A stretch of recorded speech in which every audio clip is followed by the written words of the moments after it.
Kadang dunia nggak perlu suara ledakan buat terasa mencekam, teman-teman. Cukup satu kalimat dari mulut orang paling berkuasa di bumi, dan boom, pasar dunia bergetar, diplomat panik, dan para jenderal mulai tidur dengan mata terbuka.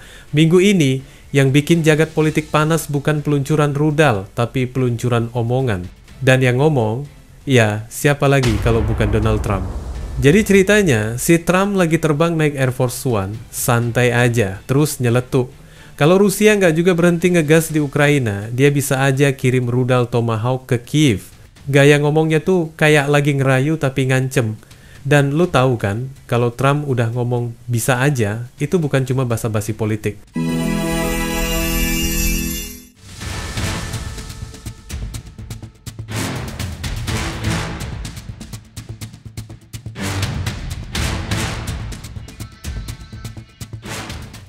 Nah, masalahnya, yang dia sebut itu bukan sembarang senjata. Rudal Tomahawk, teman-teman, itu bukan petasan tahun baru. Itu rudal jelajah super presisi buatan Amerika Serikat yang udah jadi legenda. Terbangnya pelan, ngendap, ngebacok target dari jarak ratusan kilometer. Kalau sampai Ukraina dapat mainan itu, bukan cuma permainan berubah, tapi papan catur geopolitik bisa kebalik. Trump jelas lagi mainin strategi tekanan. Dari dulu, dia kan emang doyan nunjukin siapa yang punya otot paling gede di ruangan. Tapi kali ini, taruhan yang dia pasang berat banget. Rusia itu bukan musuh kelas receh. Mereka punya nuklir, teman-teman. Dan Putin bukan tipe orang yang seneng dikasih ultimatum kayak gitu.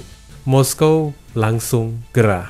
Juru bicara Kremlin bilang mereka sangat khawatir, yang dalam bahasa Rusia artinya jangan main-main bro. Dari sisi mereka, kalau Tomahawk beneran dikirim, itu udah crossing the line. Udah bukan bantuan, tapi intervensi. Lo tahu nggak kenapa semua orang pada ngeri waktu Trump nyeletuk itu? Karena Tomahawk itu simbol. Setiap kali rudal itu diluncurkan dari kapal perang Amerika, dunia tahu. Ada sesuatu yang serius lagi kejadian. Irak, Suriah, Libya, semua pernah ngerasain si Tomahawk ini. Dan kalau sekarang senjata itu nyampe di tangan Ukraina, itu artinya mereka bisa nyentuh wilayah Rusia langsung. Bukan cuma nembak tank atau drone di perbatasan, tapi bisa nyerang fasilitas militer di dalam Rusia. Itu ngeri, teman-teman. Karena kalau Rusia ngerasa diserang langsung, reaksi mereka bakal brutal. Bisa balas di medan perang, bisa lewat serangan siber, bisa juga lewat jalur energi, matiin gas ke Eropa, bikin musim dingin jadi neraka beku. Begitu kabar itu keluar, pasar global langsung gelisah. Harga minyak naik, nilai tukar dolar mulai goyah, dan media seluruh dunia ramai bahas kemungkinan perang dunia versi baru. Lo bayangin teman-teman, Amerika sama Rusia lagi saling tatap di ujung tebing, dua-duanya bawa bensin dan korek api. Tinggal salah satu kepleset ngomong, dunia bisa kebakar. Eropa langsung ketar-ketir, negara-negara NATO udah mulai siaga, karena kalau Rusia ngerasa terancam, target mereka bukan cuma Ukraina, Polandia, Rumania, bahkan Jerman bisa kena getahnya. Dan buat Amerika sendiri, ini juga taruhan besar. Mereka harus pastiin ancaman itu bikin Putin mikir ulang, bukan malah bikin dia marah besar.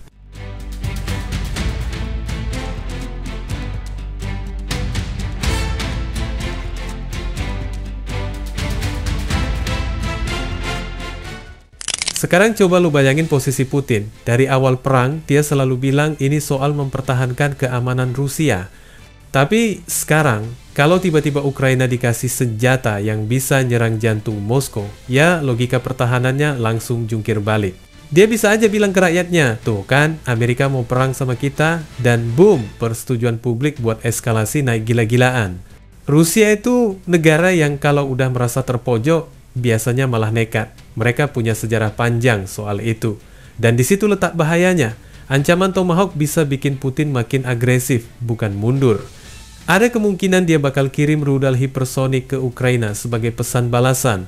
Atau malah ngelakuin sesuatu yang lebih gila, ngetes senjata nuklir di Arktik buat nunjukin mereka nggak takut. Ukraina di sini kayak anak tengah yang terjebak di antara dua orang tua yang lagi berantem besar. Di satu sisi, Zelensky seneng banget dengar Trump ngomong gitu. Buat dia, itu kayak jaminan kalau Amerika masih di belakang mereka. Tapi di sisi lain, dia juga tahu kalau Tomahawk beneran dikirim, Rusia bakal ngamuk parah. Zelensky udah bilang kalau mereka lagi ngusahain kesepakatan itu. Tapi dalam hati, dia juga pasti was-was. Soalnya begitu Tomahawk masuk ke arsenal Ukraina, perang ini nggak bakal sama lagi. Dari konflik regional bisa berubah jadi adu gengsi global. Dan kalau lu pikir cuma Eropa yang bakal kena efeknya, lo salah besar teman-teman. Dunia sekarang udah terlalu nyambung buat satu konflik nggak bikin efek domino. Begitu tensi naik, harga minyak dunia ikut meledak. Indonesia misalnya bisa langsung kena imbas lewat harga BBM, inflasi, dan dolar yang makin nggak bersahabat. Asia Tenggara juga bakal ikut waspada. Soalnya kalau Amerika fokus ke Eropa, Cina bisa makin leluasa ngelangkah di Laut Cina Selatan. Dan itu bikin situasi di sekitar kita makin panas. Cina sendiri main cantik, mereka diem tapi ngamatin. Buat mereka, kalau Amerika sibuk di Eropa, itu jackpot. Karena tekanan ke Beijing jadi berkurang. Mereka bisa manfaatin momen ini buat nguatkan posisi di Asia. Trump itu emang beda teman-teman. Gaya dia tuh bukan diplomasi halus, tapi kayak bos perusahaan lagi negosiasi tender. Ceplas-ceplos, dan banyak yang nganggap dia ngawur. Tapi kadang justru itu yang bikin lawan bingung. Dia paham betul gimana bikin headline, gimana bikin lawan deg-degan. Tapi masalahnya, politik global bukan bisnis. Sekali salah langkah, taruhannya bukan cuma rugi duit, tapi nyawa. Kalimatnya tentang Tomahawk bisa jadi cuma strategi shock terapi. Tapi ya gitu teman-teman, kalau lo main api di ruangan penuh bensin, jangan kaget kalau semuanya kebakar. Diplomasi butuh keseimbangan antara tekanan dan kontrol. Dan Trump, ya, dia bukan orang yang terkenal sabar.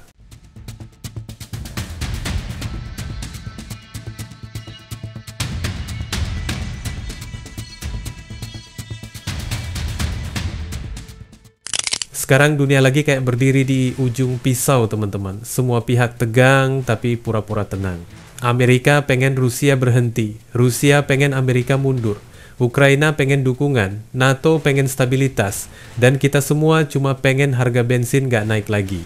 Tapi nyatanya gak ada yang bisa prediksi kemana arah semua ini. Setiap pernyataan, setiap langkah kecil bisa jadi pemicu besar. Apalagi kalau yang ngomong adalah orang kayak Trump yang tiap katanya bisa jadi breaking news global. Ada diplomat yang bilang kita udah masuk era baru, perang mulut yang bisa berakhir dengan perang beneran. Dan jujur aja, kedengarannya nggak salah. Sekarang, semua mata tertuju ke dua kota, Washington dan Moskow. Dunia nunggu apakah ancaman Tomahawk itu beneran bakal diwujudkan atau cuma gertakan. Ukraina udah siap-siap, Rusia lagi ngitung-ngitung, NATO pasang radar, dan pasar dunia masih goyah. Dan di tengah semua itu, Trump mungkin lagi duduk di ruangannya sambil mikir langkah berikut, entah strategi jitu atau taruhan gila yang bakal dikenang sejarah. Setelah ancaman itu meluncur, dunia kelihatannya diam. Tapi lo tahu nggak teman-teman, diamnya dunia tuh kayak permukaan kopi hitam yang tenang, padahal di bawahnya lagi bergolak. Di balik layar Washington lagi rame banget, Gedung Putih, Pentagon, sampai ruang-ruang rapat yang jarang disorot media, semuanya mendadak sibuk ngitung kemungkinan. Trump udah lempar bola, dan sekarang staf-stafnya harus mikirin gimana biar bola itu nggak meledak di tangan sendiri. Orang-orang di lingkaran dalamnya mulai pada debat. Kita serius nih mau ancam Putin, apa cuma mau bikin headline doang? Di sisi lain, para diplomat senior yang udah makan asam garam dunia mulai pusing. Mereka tahu, kata-kata kayak gitu bukan sekadar ucapan iseng. Sekali lu bilang akan kirim rudal, lu udah bikin pasar saham, mata uang, bahkan harga gandum ikut naik turun. Dan lu tahu siapa yang paling senang dengan semua ini? Para analis di bursa. Mereka udah nunggu momen kayak gini. Tiap kali dunia tegang, selalu ada orang yang kaya mendadak. Ada yang ngejual saham energi, ada yang ngeborong minyak, ada yang main di logam. Dunia bisa berantakan, tapi grafik mereka naik terus. Ironis, ya? Perang bikin banyak orang menderita, tapi juga bikin segelintir orang semakin tajir. Sementara itu, lobi-lobi politik mulai gerak pelan. Di Washington, banyak yang masih trauma dengan perang panjang di Timur Tengah. Mereka nggak mau Amerika Serikat nyemplung lagi ke konflik yang nggak jelas ujungnya. Tapi di sisi lain, industri senjata ngeliat peluang emas. Setiap ancaman perang berarti kontrak baru, order baru, duit baru. Makanya teman-teman, kalau lo lihat politisi yang tiba-tiba bicara soal demokrasi dan kebebasan dunia, jangan langsung kagum. Kadang di balik idealisme itu ada logo perusahaan pertahanan yang lagi nunggu tender. Sementara itu di Moskow, Putin juga nggak diem. Dia udah lama main di panggung ini dan dia ngerti banget cara main Amerika. Dia tahu setiap ancaman keras biasanya diikuti dengan negosiasi yang lebih keras lagi. Jadi dia nggak langsung balas lewat rudal, tapi lewat diplomasi gelap. Rusia mulai kontak sekutu-sekutunya yang bisa jadi penyeimbang, mulai dari Beijing, Teheran, sampai Ankara. Di dunia politik internasional, teman-teman, pertemanan itu cair banget. Hari ini bisa sekutu, besok bisa musuh. Semua tergantung siapa yang lebih untung. China misalnya, diam-diam main dua kaki.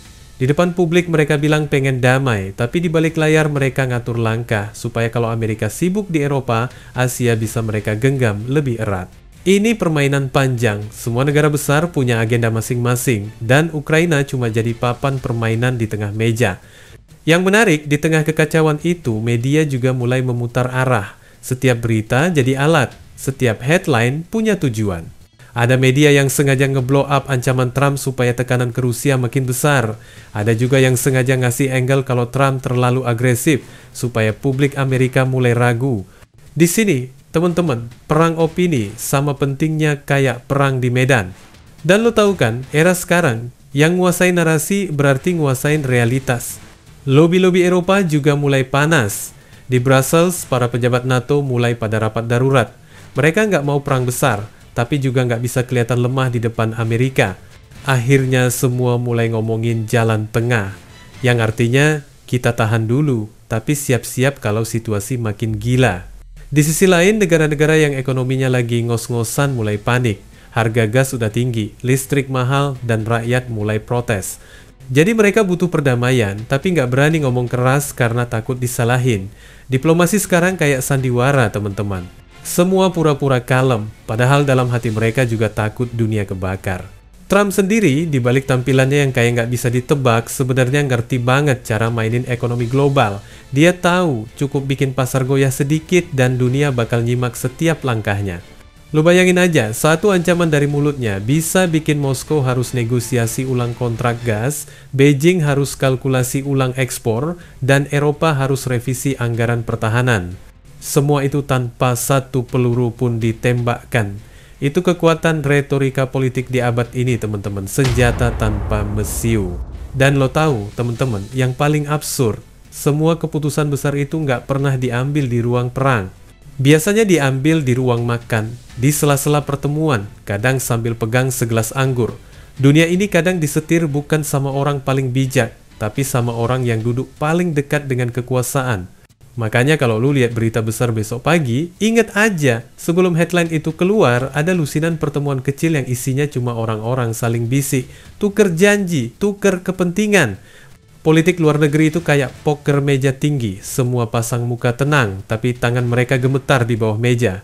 Dan sementara itu rakyat biasa di tiap negara cuma bisa nonton dari jauh. Harga naik, inflasi menggila, dan mereka cuma dikasih kalimat ini demi stabilitas dunia. Padahal yang stabil cuma rekening mereka yang duduk di lingkaran kekuasaan. Sekarang dunia lagi masuk bab baru, teman-teman. Bab di mana suara mikrofon bisa lebih menakutkan dari suara tank. Tomahawk belum diluncurkan, tapi efeknya udah bikin politik global goyah. Amerika Serikat main dengan kata, Rusia main dengan waktu, Cina main dengan sabar, dan Eropa main dengan ketakutan. Semuanya pura-pura main aman, padahal tiap langkah mereka bisa jadi bencana. Dan lo tahu yang paling lucu? Dunia nggak butuh peluru buat perang, cuma butuh mikrofon, kamera, dan media sosial. Trump udah ngerti banget itu. Kadang dia nggak perlu ngeluarin rudal, cukup ngeluarin omongan dan efeknya bisa lebih dahsyat. Sekarang lo lihat deh teman-teman, dunia kayak lagi ngopi bareng tapi nggak ada yang bisa santai. Gelasnya dipegang tapi tangan gemetar.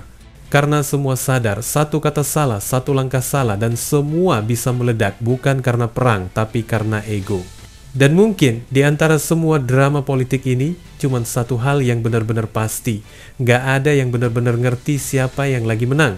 Karena dalam permainan kekuasaan kayak gini, kadang yang paling tenang justru yang udah kalah dari awal. Wassalamualaikum warahmatullahi wabarakatuh.